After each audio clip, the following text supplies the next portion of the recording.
우리는 매주일마다 부르심 앞에 서다라는 주제로 말씀을 나누고 있습니다. 부르심에 대한 말씀을 시작하면서 모세에 대해서 이야기를 나눴었는데요. 모세가 하나님의 부르심 앞에 자기의 주도권을 내어드렸던 그 부르심 앞에 섰던 모세의 인생을 살펴보았고, 지난주에는 선지자 이사야를 통해 하나님의 부르심 앞에 선 이사야의 인생이 자기가 보좌 앞에서 부정함을 회복한 것만이 아니라 자발적으로 하나님의 일에 순종했던 그 믿음의 부르심을 우리는 함께 나눴습니다. 오늘은 세 번째 시간으로 예레미야를 통해서 내가 너를 알았노라, 예레미야 두려움 앞에 서다라는 제목으로 우리가 함께 은혜를 나누고자 합니다. 오늘 본문에 등장하는 예레미야의 부르심을 살펴보면 그 어떤 상황도 정황도 없는 상태에서 바로 부르심이 시작되고 있다는 것을 확인할 수 있습니다. 모세 같은 경우에는 떨기나무 가운데 불꽃으로 임재하셨던 하나님을 통해 부르심을 경험했고, 또한 이사야 같은 경우에는 눈에 보이는 모든 현실이 무너진 상태에서 보좌를 바라보는 상황 속에 부르심이 시작되었는데, 오늘 본문 말씀에는 그냥 어느 날 갑자기 예레미야를 향한 하나님의 부르심이 시작되고 있다는 것을 확인할 수 있습니다. 아무런 준비도 없는 상황임에도 불구하고 하나님께서 예레미야에게 말씀을 주셨다라는 거죠. 다 함께 본문 4절로 6절까지의 말씀을 다시 한번 읽어보면서 그 상황을 확인해 보겠습니다. 본문 4절로 6절까지의 말씀 함께 읽겠습니다. 여호와의 말씀이 내게 임하니라. 이르시되 내가 너를 모태에 짓기 전에 너를 알았고 내가 배에서 나오기 전에 너를 성별하였고 너를 여러 나라의 선지자로 세웠노라 하시기로 내가 이르되 슬프도소이다. 주 여호와여 보소서 나는 아이라 말할 줄을 알지 못하나이다 하니. 아멘. 하나님의 말씀의 기록처럼 예레미야는 어느 날 하나님의 말씀을 듣게 됩니다. 하나님의 음성을 듣게 되면서 내가 너를 알았고 내가 너를 성별했으니 너가 하나님의 역사 가운데 쓰여져야 된다. 여러 나라 가운데 하나님의 선지자로 세워져야 된다라는 부르심을 받게 되었습니다. 그런데 그 예레미야는 부르심을 받았음에도 불구하고 기존에 우리가 기대하는 것과는 다른 모습을 보이고 있음을 확인할 수 있죠. 예레미야가 하나님의 부르심 앞에 서서 이런 이야기를 합니다. 슬프도소이다 라고 하며 탄식합니다. 그 마음에 근심이 찾아온 겁니다. 그러면서 하나님의 부르심 앞에 이런 이야기를 해요. 하나님, 나는 아이라 말할 줄 모릅니다 라고 핑계를 대면서 그 부르심으로부터 벗어나려 하고 있는 모습을 우리는 확인할 수 있습니다. 근데 사실 우리는 말씀을 묵상하면서 말씀에 기록되어 있는 사건과 사건들 속에 우리가 기대하는 모습들이 있습니다. 어떤 모습을 기대하는가? 하나님의 말씀이 있으면 그 말씀에 순종하는 믿음의 사람들을 기대하게 되고, 믿음의 사람들의 순종을 통해 여러 가지 어려움과 위기들을 돌파해 나아가는 회복과 승리의 상황들을 우리는 기대한다라는 겁니다. 근데 성경 말씀에는요, 어떠한 인간적인 영웅담만이 기록되어 있는 것이 아닙니다. 어떠한 믿음의 인생을 통해 승리하는 모습만을 기록하고 있는 것이 아니죠. 성경은 우리의 민낯을 그대로 기록해 놓고 있습니다. 어떠한 화려한 믿음의 결과만을 기록해 놓은 말씀이 아니라 모세를 향한 부르심에도, 이사야를 향한 부르심에도, 그리고 예레미야를 향한 부르심에도 있는 모습 그대로를 성경은 기록하고 있음을 우리는 확인할 수 있습니다. 특별히 예레미야의 모습은 어떻게 기록되어 있습니까? 하나님의 부르심 앞에 서 있었음에도 불구하고 두려워하고 있는 모습을 보입니다. 무능력한 모습을 보이고 있다는 겁니다. 개인적으로 3주의 시간 동안 말씀을 묵상하고 설교를 준비하면서 하나님의 부르심 앞에 공통적으로 드러나고 있는 모습이 무엇인지를 발견했습니다. 그것은 바로 믿음의 확신과 담대함이 아니라 염려와 불안함과 두려움과 같은 부정적인 감정이 먼저 드러나고 있음을 확인할 수 있었습니다. 하나님이 하나님의 사람들을 부르셨으면 믿음의 반응이 당연할 것 같지만 인간적인 반응은 뭐냐? 두려워한다라는 겁니다. 염려한다라는 거예요. 걱정한다라는 겁니다. 왜요? 우리 스스로가 자신에 대해 확신하지 못하기 때문입니다. 하나님의 부르심이 들려졌음에도 불구하고 그 부르심 앞에 서서 내가 정말 그 부르심을 감당할 수 있는 자격이 있는가? 능력이 있는가? 상황과 환경은 준비됐는가에 대한 여러 가지를 계산하고 고민하다 보니 하나님의 부르심으로부터 점점 회피하고 도망하려는 모습이 있다라는 겁니다. 실제로 예레미야만 보더라도요, 하나님의 부르심으로부터 회피하려 한다라는 것이죠. 그러나 이러한 연약한 모습 속에서도 우리가 분명히 하나님의 부르심 앞에 믿음으로 서 있어야 되는 이유는 우리의 어떠함 때문에 하나님의 역사가 이루어지는 것이 아니라 우리의 연약함에도 우리의 부족함에도 하나님이 우리를 통해 일하시기 때문에 하나님의 역사가 일어난다라는 사실입니다. 우리의 실패와 우리의 연약함과 우리의 절망과 관계없이 하나님께서 전능하신 하나님이시고 살아계신 하나님이시고 우리를 통해 역사하시는 하나님이시기 때문에 우리의 인생 가운데 주의 일들이 이루어진다라는 사실이죠. 바라기는 우리의 연약함과 관계없이 우리의 탁월함과 관계없이 하나님께서 전능하시기에 우리를 통해 놀라운 일들이 이루어질 줄로 믿습니다. 하나님께서 우리를 부르셨고 우리를 세우셨다면 나의 어떠함 때문이 아니라 그저 하나님의 하나님 되심만으로도 우리의 삶 가운데 놀라우신 역사가 이루어질 줄로 믿습니다. 에레미야 역시 마찬가지요. 에레미야의 근거는요, 에레미야에게 있지 않았습니다. 다시 한번 본문 5절의 말씀을 읽겠습니다. 본문 5절의 말씀 다시 한번 읽습니다. 내가 너를 모태에 짓기 전에 너를 알았고 내가 배에서 나오기 전에 너를 성별하였고 너를 여러 나라의 선지자로 세웠노라 하시기로 아멘. 하나님께서 여러 나라의 선지자로 세우기로 말씀하신 예레미야, 그는 어떠함 때문에 세워진 것이 아니라 그저 하나님이 그를 아셨기 때문에, 그를 성별하셨기 때문에 여러 나라의 선지자로 세웠다라고 분명히 선언하고 계십니다. 부르심의 근거는 예레미야에게 있는 것이 아니라 하나님에게 있고 하나님이 그를 알고 그를 성별하셨기 때문에 내가 너를 사용한다라고 말씀하고 계신 겁니다. 그럼 하나님이 알고 하나님이 성별하셨다라는 의미는 무엇일까요? 여기서 알았다라는 표현은요, 히브리어로 야다라는 단어입니다. 이 히브리어 야다라는 단어는 단순히 정보를 습득하는 그 알을 의미하는 것이 아니라 창세기 4장에서 아담이 그의 아내 하와를 안다라고 하는 그 알의 표현입니다. 그럼 이 알의 차이가 무엇이냐? 한번 생각해 보면 좋겠는데요. 우리 성도님들은 정광선 목사를 알까요? 모를까요? 좀 서운하려고 합니다. 네, 아시죠? 정광선 목사를 아시죠? 근데 그 정광선 목사를 안다라는 건 뭐냐? 정보적인 것의 알입니다. 아, 정광선 목사가 우리 교회 담임 목사고 우리 교회 목사님이고, 아, 우리 교회에서 주일의 말씀과 여러 가지 행정적인 것들을 하시는 그 사람으로 우리는 아는 겁니다. 근데 여기서의 아는 건 정보적인 거라는 거죠. 여기서 말하는 히브리의 야다는 전혀 다른 겁니다. 제 내면 안에 있는 감추고 싶은 비밀, 정말로 제가 드러내고 싶지 않은, 정말로 꽁꽁 감춰놓았던 것을 알 수 있을까요? 모를까요?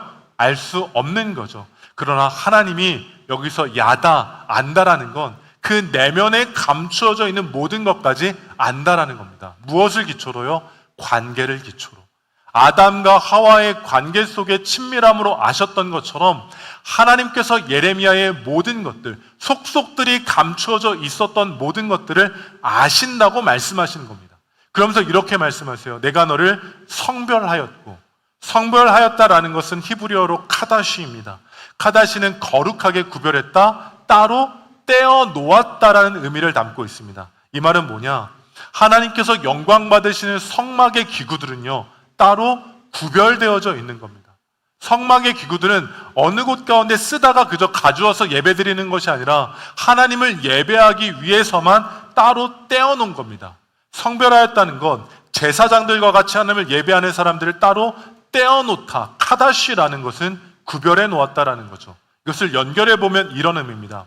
하나님께서요, 예레미야를 사용하신 것은 그의 능력을 보고 판단하신 것이 아니라 그의 내면에 있는 모든 것을 아시는 주님께서 그의 인생을 따로 떼어놓아 성별하여 그를 사용하신다라는 겁니다. 예레미야의 특별함이 있기 때문에 선지자로 사용하신 것이 아니라 그저 하나님께서 예레미야를 아시고 예레미야를 따로 떼어놓는 성별함으로 하나님 나라 선지자로 사용하셨다라는 거죠. 특별함이 아니라 그저 하나님으로부터 시작된 하나님의 역사, 하나님으로부터 시작된 하나님의 은혜였다라는 겁니다. 마치 이것은 이런 것과 같아요. 부모가 자녀를 사랑하는데 이유가 있을까요? 없을까요? 이유가 있으세요? 네. 부모가 자녀를 사랑하는데 이유가 있습니까? 없습니까? 없습니다. 자녀가 공부를 잘하기 때문에 사랑하는 게 아니죠. 자녀가 내 말을 잘 듣기 때문에 사랑하는 것도 아니고, 자녀가 정말로 미래와 소망이 있기 때문에 사랑하는 것이 아닙니다. 자녀를 사랑하는 이유는 이거예요. 그저 하나님께서 내 인생 가운데 허락하신 자녀이기 때문에 그것만으로도 사랑하는 겁니다. 그리고 그 자녀를 아는 부모는요, 그 자녀의 거룩함으로 구별된 삶의 것들을 제공해주고 그것을 세워가는 겁니다. 그 자녀가 특별하기 때문에 가르치고 먹이고 입히는 것이 아니라 그저 그 자녀를 사랑하는 것만으로도 그 자녀를 위한 헌신이 있다라는 겁니다. 하나님께서 예레미야를 구별하시고 그의 인생을 아시고 그를 세우는 것도 동일합니다. 그 존재 자체가 특별하기 때문이 아니라 예레미야를 아시는 하나님께서 사랑으로 성별하셔서 존귀하게 쓰셨다라는 거죠. 한국 기독교 장로회 최초로 여성으로서 안수를 받은 양정신 목사님이라는 분이 계십니다. 이 양정신 목사님은 6살 무렵에 눈을 다쳐서 앞을 보지 못하게 됐습니다. 6살에 시력을 잃게 된 거예요. 앞을 보지 못하는 인생이 된 겁니다. 그러나 그녀는 어둠 속에서도요, 절망하고 포기하지 않고 일본으로 건너가 의학을 공부하고 한국에서 신학을 공부하고 미국에 건너가서 교육학을 전공하고 다시 한국으로 돌아오게 됩니다. 눈을 보지 못하는 인생이요, 정말로 하나님께서 사용하여 주시사 1951년에는 청주에 맹아학교를 세워서 자기처럼 보지 못하는 학생들을 가르치는 일에 헌신합니다. 1977년에는요 직접 교회를 개척해서 하나님의 나라와 복음을 위해 사역을 하면서 여성으로서 최초의 목사 안수를 받는 일들이 일어나게 됩니다.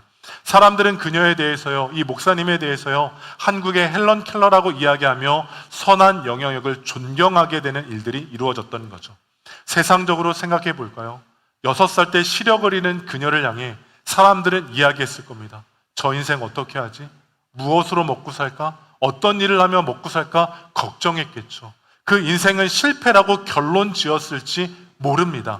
하지만 그 인생을 아셨던 하나님, 그 인생을 성별하셨던 하나님께서는요, 그를 세상의 기준으로 보시고 세상의 결론으로 만들어 가신 것이 아니라 하나님의 일을 이루어가는 놀라운 도구로 사용하여 주셨다라는 겁니다. 예레미야와 같이 그녀를 아셨기 때문에 그녀를 성별하셨고 그녀를 통해 회복의 역사를, 생명을 살리는 일을, 사람을 키우는 일들을 이루어 가셨다라는 거죠. 만약 하나님께서 우리를 부르셨다면 그것은 우리가 자격이 있기 때문이 아닙니다. 우리가 이곳에서 예배하는 것, 우리가 어떠한 능력이 있기 때문이 아닙니다. 하나님이 우리를 아셨고 우리를 성별하셨기 때문에 오늘 우리가 예배를 드리는 것이고, 예배를 드리는 우리의 인생 가운데도 각자를 향한 부르심이 있기에 그 부르심 앞에 선다면 하나님께서 분명히 우리의 삶과 우리의 가정을 통해 놀라운 일들을 이루어 주실 줄로 믿습니다. 그런데 생각하는 거예요. 그런데 여전히 나는 자격이 없죠. 여전히 내 삶은 풀리지 않아요. 여전히 내 삶에는 막혀있는 일들이 있어요. 물질적으로도 건강적으로도 너무나 어렵기 때문에 부르심 앞에 우리는 소망을 갖지 못한다라는 겁니다. 그런데요, 성도님들께서 생각하시는 그 문제가 사실일지는 모르지만 진리는 아니라는 겁니다. 성도님들께서 문제라고 생각하는 여러 가지 상황과 환경적인 조건들이 진짜일지는 모르지만 하나님의 결론은 아니라는 사실입니다. 하나님께서는 우리의 상황과 조건을 뛰어넘어 역사하시는 전능하신 하나님이신 줄로 믿습니다. 우리가 생각하는 여러한 부정적인 조건들이 있다 할지라도 하나님께서 우리를 아시고 우리를 성별하셨기 때문에 우리의 인생을 통해 놀라운 일들을 이루어 주실 줄로 믿습니다. 그렇다면 우리는 소망을 가져야 하는 거예요. 하나님, 내 인생 가운데 이렇게 어려운 조건들이 있지만 나를 아시는 하나님, 나를 성별하신 하나님 역사하여 주옵소서고 우리가 확신할 때 하나님의 놀라우신 일들이 우리의 삶 가운데 이루어지게 될 줄로 믿습니다. 그런데 문제는 뭘까요? 여전히 우리는 두려워하고 있는 겁니다. 여전히 우리는 두렵죠. 세상 앞에 마주하다 보면 세상 앞에 작아져 있는 내 모습이 두렵습니다. 세상 앞에 서면 하나님의 역사가 분명히 이루어질 것이란 믿음은 있지만 그 믿음과는 별개로 세상 속에 실체가 없는 두려움에 사로잡히는 경우가 너무 많다라는 겁니다. 예레미야도 알았겠죠. 하나님의 부르심을 들었겠죠. 그러나 그 스스로가 결론을 내려버린 겁니다. 슬프다. 나는 어린아이와 같아서 말할 수 없는데 하나님의 부르심 가운데 과연 내가 사용될 수 있을까라는 두려움에 사로잡혀 있던 겁니다. 그런데 두려움에 사로잡혀 있던 예레미야에게 하나님께서 이런 말씀을 하십니다. 다 함께 7절로 8절까지의 말씀, 본문 7절로 8절까지의 말씀을 함께 읽겠습니다. 여호와께서 내게 이르시되 너는 아이라 말하지 말고 내가 너를 누구에게 보내든지 너는 가며 내가 내게 무엇을 명령하든지 너는 말할지니라. 너는 그들 때문에 두려워하지 말라. 내가 너와 함께하여 너를 구원하리라. 나 여호와의 말이니라 하시고. 아멘. 하나님께서 말씀하십니다. 두려워할 것 없다라고 말씀하시는 것이 아니라 두려워하지 말라라고 말씀하십니다. 하나님께서 두려워하고 있는 예레미야에게요, 두려워할 문제가 없어, 고통과 여러 가지 조건들 없어 라고 말씀하시는 것이 아니라 지금도 여전히 너의 인생에는 두려움의 문제가 있지만 두려워하지 말라라고 말씀하시는 겁니다. 이 말씀을 잘 이해해야 합니다. 두려움이 없을 거라는 것이 아닙니다. 두려움은 충분히 우리의 삶 가운데 있을 거라는 겁니다. 하지만 두려워하지 말라고 명령하세요. 이 원어적인 의미는 이겁니다. 두려움에 사로잡히지 말라라는 것이죠. 두려움의 문제는 있지만 그 문제를 보며 두려움에 사로잡히는 것이 아니라 내가 너와 함께 하기 때문에 두려워하지 말라라는 말씀입니다. 이 시간 하나님의 부르심 앞에 섰다면 여전히 두려움의 문제와 고통은 지속될지 모르지만 예수 그리스도와 함께함으로 통하여 동행함을 통하여 두려움으로부터 자유케 되어지는 우리 성도님들 되시기를 주님의 이름으로 축복합니다. 여전히 문제는 있지만 문제 속에 가로막혀져 있는 것이 아니라 그 문제를 뛰어넘는 하나님 나라의 평안함이 우리의 삶과 가정 가운데 흘러넘치기를 주님의 이름으로 간절히 축복하고 소망합니다. 뉴욕 출신의 부유한 변호사였던 호레이쇼 스패포드라는 사람이 있습니다. 이 사람은 부유함을 통해서요, 당시에 무디 전도단의 후원자로서 큰 역할을 감당했던 사람입니다. 이 사람은 하나님의 나라와 뜻을 위해 부름을 받은 평신도 사역자였던 건데요. 1871년 시카고에 대화재가 일어나게 되자 자기가 쌓아왔던 모든 부를 잃어버리게 됩니다. 모든 전 재산을 잃어버리게 됐던 겁니다. 그런데 그것보다 한 해 전에 어떠한 일이 있었는가? 아들을 잃는 큰 어려움도 겪게 됩니다. 아들을 잃었고 전 재산을 잃어버리게 됩니다.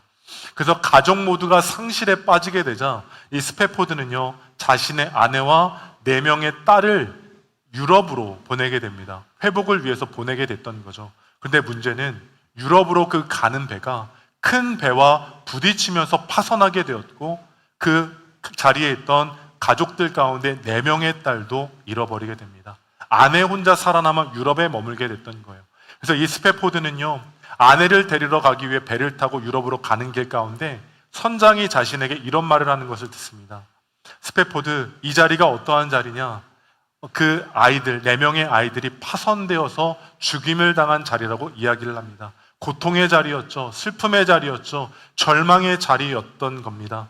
그래서 스패포드는 두려움 가운데 절망 가운데 기도합니다. 하나님, 내가 이 상황을 어떻게 돌파해야 됩니까? 하나님께서 내게 허락하신 재산을 다 잃어버렸고 하나님께서 내게 허락하셨던 그 자녀들도 다 잃어버린 이 절망의 상황 속에서 내가 어떻게 살아가야 합니까? 라고 배에서 간절히 부르짖게 됩니다. 근데 그 부르짖음 가운데 응답하셨던 하나님이 어떠한 일들을 이루어 가시는가? 두려움의 문제를 없애시는 것이 아니라 그의 마음 가운데 평안을 허락해 주십니다. 하나님께서 그의 마음 가운데 임재하셔서 평안을 고백하게 하시는 거예요. 두려움과 절망의 고백이 아니라 평안을 그의 입술 가운데 선언하게 하셨던 겁니다. 그래서 그의 고백이 어떻게 되는가? 우리가 잘 아는 찬송가 413장, 내 평생에 가는 길이라는 찬양의 고백으로 나오게 됐던 겁니다. 모든 것을 다 잃어버렸던 절망과 두려움의 현장 속에서 내 영혼이 하나님께서 함께 하시기 때문에 평안하다라고 고백할 수 있었던 것이죠. 내 평생에 가는 길의 가사는 이렇습니다. 내 평생에 가는 길 순탄하여 늘 잔잔 무섭고 문제는 남아 있습니다. 문제의 어려움, 관계의 어려움, 미래에 대한 두려움들이 우리의 삶에 여전히 남아 있죠. 그러나 하나님께서 우리 가운데 평안을 주실 때에 하나님의 놀라우신 역사가 이루어집니다. 그 평안은 어떻게 이루어지는가? 내가 너와 함께 하노라. 다른 어떤 조건과 상황을 말씀하지 않으십니다. 내가 너와 함께 하노라. 나와 함께 하시는 하나님을 통하여 하나님의 회복을 이루어가고 하나님의 부르심 가운데 전심으로 쓰임받는 우리 성도님들 되시기를 주님의 이름으로 축복합니다. 어떠한 것이 아닙니다. 내가 자격이 없고 내가 슬픔 가운데 있고 내 문제는 여전하지만 나와 함께 하신다라는 그 말씀의 약속 하나만으로도 평안을 누리고 하나님의 부르심 앞에 서는 우리 성도님들 되시기를 주님의 이름으로 축복합니다. 그때 어떠한 일들이 이루어가는가? 보라, 라는 하나님의 말씀이 우리 가운데 이루어지는 겁니다. 하나님께서 예레미야에게 말씀하세요. 너가 두려움 가운데 있지 말라 라고 말합니다. 그러면서 보라는 겁니다. 무슨 일을요? 하나님께서 하실 일을요. 그 하나님께서 하실 일이 무엇입니까? 마지막으로 본문 9절로 10절까지의 말씀, 9절로 10절까지의 말씀 함께 읽겠습니다. 여호와께서 그의 손을 내밀어 내 입에 대시며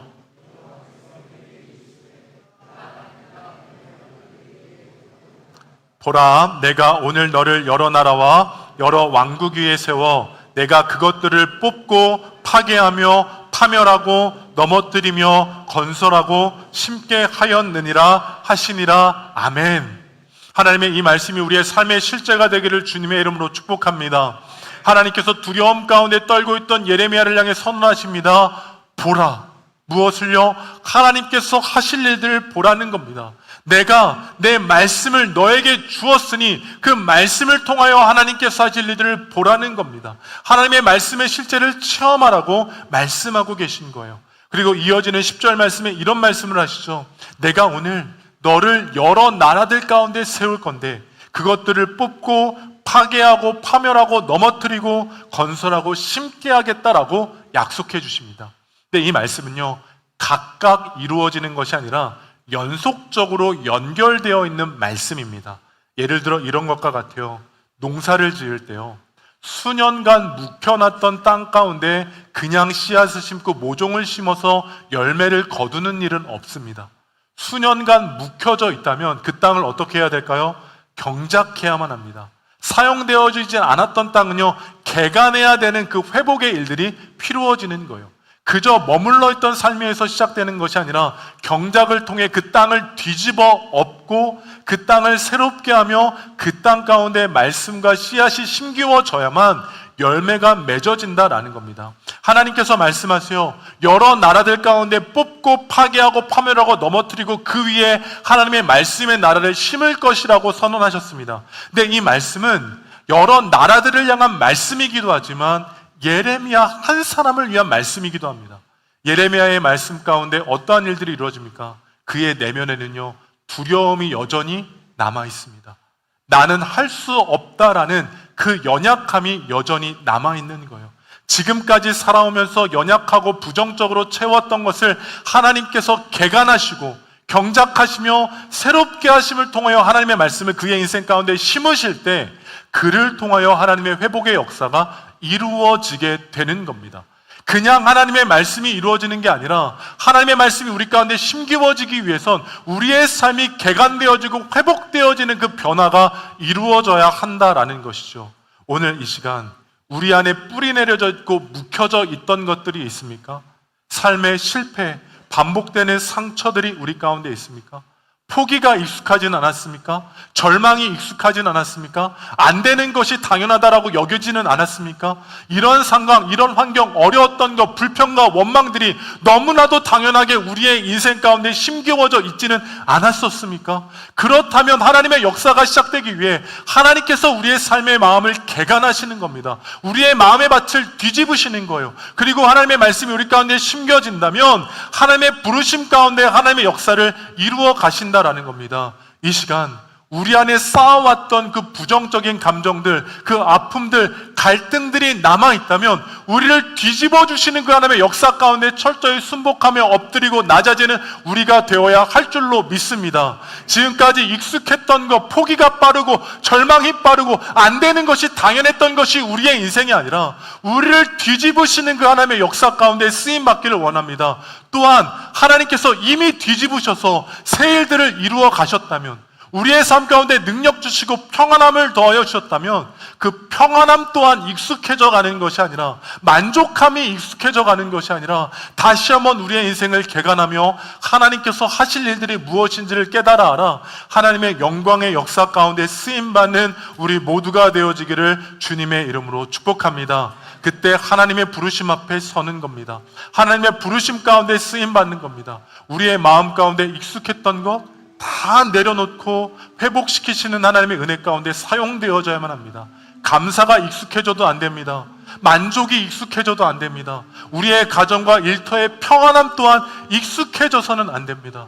우리의 삶을 개간하셔서 역사하신 하나님의 말씀에 순종한다면 날마다 새로운 부르심 가운데 새로운 일들을 이루어가는 하나님의 놀라우신 은혜가 우리의 삶 가운데 체험되어질 줄로 믿습니다.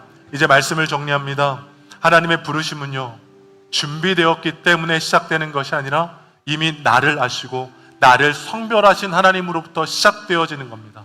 내가 세상적으로 평안하기 때문에, 괜찮기 때문에 부르신 것도 아닙니다. 나를 아시는 하나님이 나를 하나님의 일을 위해 성별하셨습니다. 그렇기 때문에 더 이상 두려워하는 것이 아니라, 그 자리에 머물러 있는 것이 아니라 우리의 삶을 개간하시는 하나님의 부르심 앞에 서서 하나님의 나라와 뜻을 이루어가는 우리 성도님들 되시기를 주님의 이름으로 축복합니다. 하나님께서 예레미야를 여러 나라 가운데 보내셨던 것처럼 우리를 우리의 가정과 우리의 삶의 자리와 다양한 만남 속에 보내셨습니다. 그렇다면 그 부르심의 자리에서 우리에게 주신 말씀의 능력을 통해 하나님의 역사를 세워가는, 하나님의 나라를 재건해가는, 모든 것이 뽑아지고 파괴되어지는 그 자리 가운데 다시 한번 건설하고 심게 하시고 영광받아 가시는 그 하나님의 일에 존귀히 쓰임받는 우리 모두가 되어지기를 주님의 이름으로 축복합니다.